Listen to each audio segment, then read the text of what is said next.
Hai teman-teman, apa kabar? Tetap semangat dan sehat selalu ya. Salam jumpa lagi di vlog Wibi Kembara. Teman-teman, apakah tahu bahwa pengembangan kawasan campuran atau mixed use pertama di Indonesia adalah Ratu Plaza? Nah, kali ini saya akan jalan-jalan nostalgia di Ratu Plaza, Jakarta Selatan. Oh ya, sebelumnya saya mohon kesediaan teman-teman untuk klik like, share, subscribe, serta komennya. Dan jangan lupa tekan loncengnya supaya bisa mengikuti tayangan vlog Wibi Kembara berikutnya. Ikuti tayangan vlog ini sampai habis ya. Siapa yang pernah jalan-jalan ke Ratu Plaza? Untuk teman-teman yang seangkatan dengan saya dan pernah tinggal di Jakarta pasti tahu yang namanya Ratu Plaza. Ratu Plaza adalah salah satu pusat perbelanjaan, perkantoran, dan apartemen dengan konsep superblok pertama di Indonesia yang dibangun pada tahun 1970-an.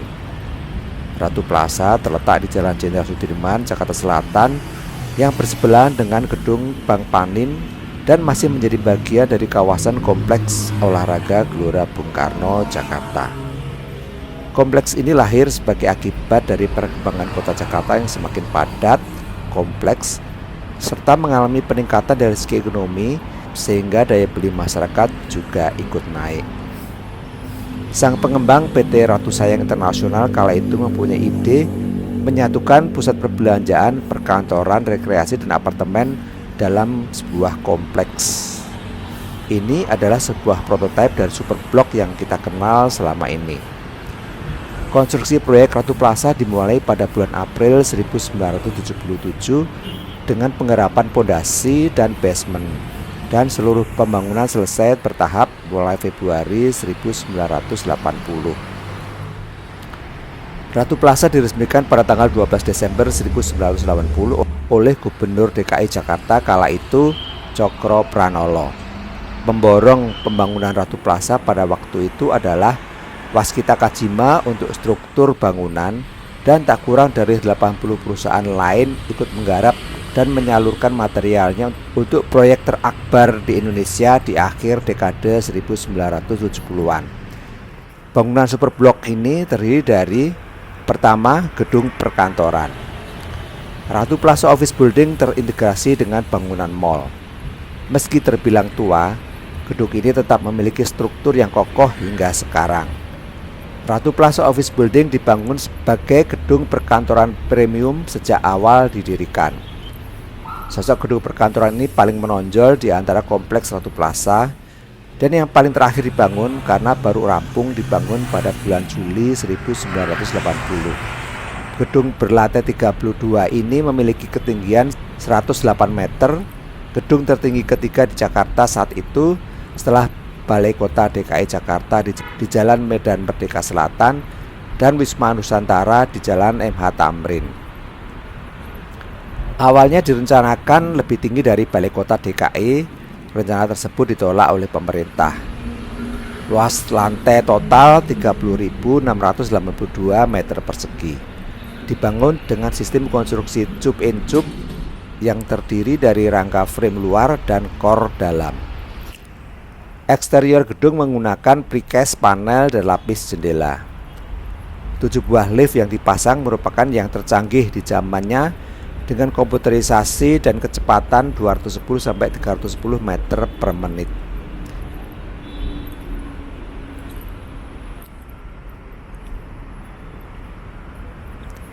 Kedua, pusat perbelanjaan. Pada tahun 1980-an, pusat perbelanjaan Ratu Plaza sangat populer di kalangan masyarakat Jakarta. Ratu Plaza adalah pionir pusat perbelanjaan megah di Jakarta yang terletak di kawasan Senayan, Jakarta Selatan. Kala itu istilah plaza lebih dikenal daripada mall. Sebagai plaza pertama di Indonesia, keberadaannya kemudian disusul dengan plaza-plaza yang lain, yaitu Gajah Mada Plaza di Jalan Gajah Mada, Jakarta Pusat, Blok M Plaza di Bulungan, Jakarta Selatan. Mall ini memiliki luas lantai total 58.084 meter persegi dengan 5 lantai dan 2 basement. Yang menyewa mall silih berganti. Nama-nama besar penyewa mall pernah menyewa di pusat perbelanjaan ini.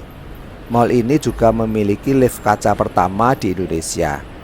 Saat ini lift kaca tersebut sudah dihilangkan. Kala itu interior di dalam pusat perbelanjaan terdapat kolam air mancur di lantai bawah dan kios-kios toko yang menjual berbagai jenis barang yang cukup lengkap dan bervariasi. Lantai basement ada 2, pada basement lantai 1 sebagian digunakan untuk supermarket. Bioskop ada di lantai 5 atau lantai atas. Atriumnya sangat menawan dengan skylight atau pencahayaan alami di atap atrium. Konsep ini juga menjadi pionir desain interior pusat perbelanjaan modern. Dengan berjalannya waktu, pusat perbelanjaan ini kalah bersaing dengan pusat perbelanjaan yang lain yang mulai tumbuh. Akhirnya konsep Ratu Plaza diubah.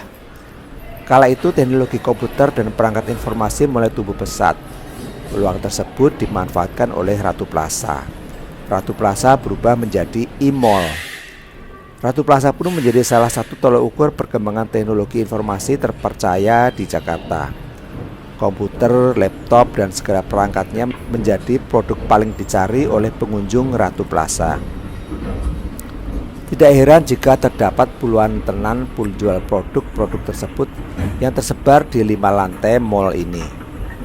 Banyak pengunjung yang merupakan gamer juga senang mencari produk game internet di mall ini. Karena merupakan e-mall, tentu produk handphone dan kamera pun tidak ketinggalan dijual di sini. Produk yang dijual mulai dari yang low end hingga yang high end. Sebagai fasilitas pendukung yang tidak kalah penting, Ratu Plaza juga memiliki tenan kuliner yang meliputi kafe, restoran, hingga stol minuman dan makanan ringan.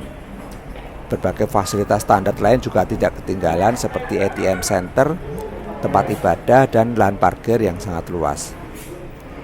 Berada di kawasan pusat bisnis nomor 1 di Indonesia menjadi salah satu faktor tingginya potensi dagang serta investasi di Ratu Plaza. Karena lokasinya dekat dengan gedung perkantoran komersial dan pemerintah, hotel, pusat perbelanjaan, pusat hiburan, hingga fasilitas publik lainnya. Masa kejayaan tak bertahan lama. Tahun 1990-an adalah masa surutnya Ratu Plaza. Hal tersebut dikarenakan kalah bersaing dengan mal-mal baru yang tumbuh pesat, antara lain Mall Atrium Senen, Pondok Indah Mall, Blok M Plaza, Mall Taman Anggrek, Plaza Indonesia, dan lain-lain yang luas areanya lebih dari 100.000 meter persegi. Luas lantai bersih Ratu Plaza relatif kecil terhadap mal-mal rival. Akhirnya pada tahun 1990-an tumbang dan ditutup. Pihak manajemen pada tahun 1995 melakukan renovasi total untuk penyegaran. Atrium dihilangkan hingga tersisa di tengah saja. Lift kaca dihilangkan dan diganti dengan sejumlah eskalator untuk memudahkan sirkulasi pengunjung. Bioskop juga dihilangkan. Pada tahun 1996, department store terkenal asal Prancis berencana menggelar tokonya di Indonesia bersama firma arsitektur mall terkemuka Amerika untuk merenovasi eksterior pusat perbelanjaan itu demi kehadirannya. Namun akhirnya departemen store terkenal asal Prancis tidak jadi hadir di Ratu Plaza. Krisis moneter juga membuat renovasi molor sampai tahun 2000 dan baru dibuka lagi sejak Juni 2000. Hypermarket asal Prancis mulai menempati lantai terbawah dari Ratu Plaza setelah sempat menunda masuk Ratu Plaza pada tahun 1997. Hypermarket tersebut akhirnya ditutup permanen pada tahun 2008 sebagai buntut dari rentetan kasus keracunan gas karbon monoksida yang terjadi sejak tahun 2002.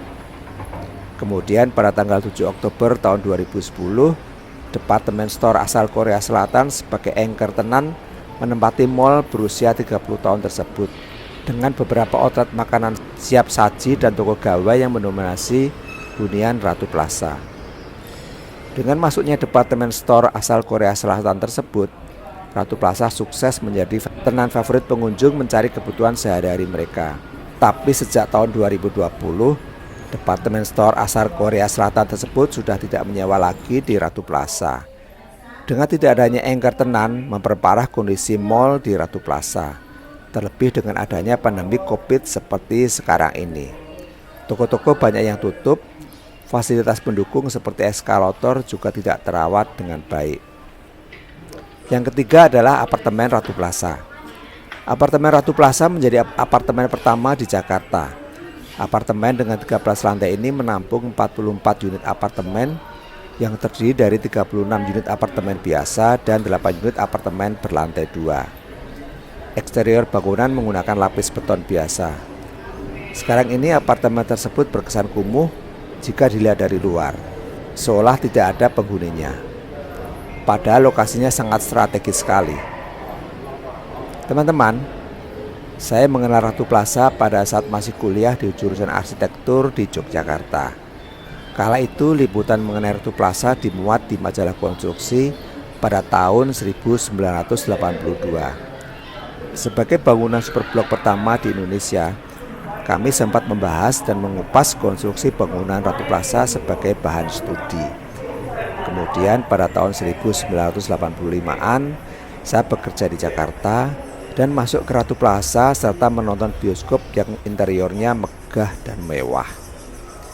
Sebagai orang daerah yang pertama kali melihat pusat perbelanjaan yang mewah kala itu, tentunya saya sangat terkagum-kagum. Saya ke Ratu Plaza lagi setelah Jakarta pada posisi PPKM level 2. Wah, kondisinya sangat jauh berbeda. Dalam istilah dunia properti ada yang namanya sunrise property, properti yang sedang berkembang cemerlang dan sangat diminati masyarakat, dan sunset property, properti yang mulai surut kejayaannya dan kurang diminati masyarakat. Nah, kompleks Ratu Plaza ini termasuk sunset property. Usia bangunan sudah 40 tahun. Tentunya sangat disayangkan sekali, apalagi lokasi Ratu Plaza adalah sangat prima. Nilai jual objek pajak atau NJOP-nya sangat tinggi karena berada di Jalan Jenderal Sudirman. Nilai lokasi Ratu Plaza menjadi semakin prima lagi dengan adanya MRT dan Transjakarta yang langsung berhadapan dengan bangunan tersebut. Apa yang harus dilakukan? Lokasinya sangat strategis, tapi kondisi bangunan sudah tua. Seperti yang dilakukan Gedung Sarinah di Jalan MH Tamrin, dilakukan overhaul, renovasi total baik itu interior, eksterior, dan sistem mechanical electrical gedungnya, sehingga properti tersebut menjadi remaja lagi dan diharapkan bisa diminati masyarakat, atau dibongkar total atau dijadikan gedung baru yang lebih bagus lagi. Mana yang lebih visible atau menguntungkan? Sampai jumpa lagi pada vlog Bibi Kembara berikutnya. Tetap patuhi protokol kesehatan. Terima kasih.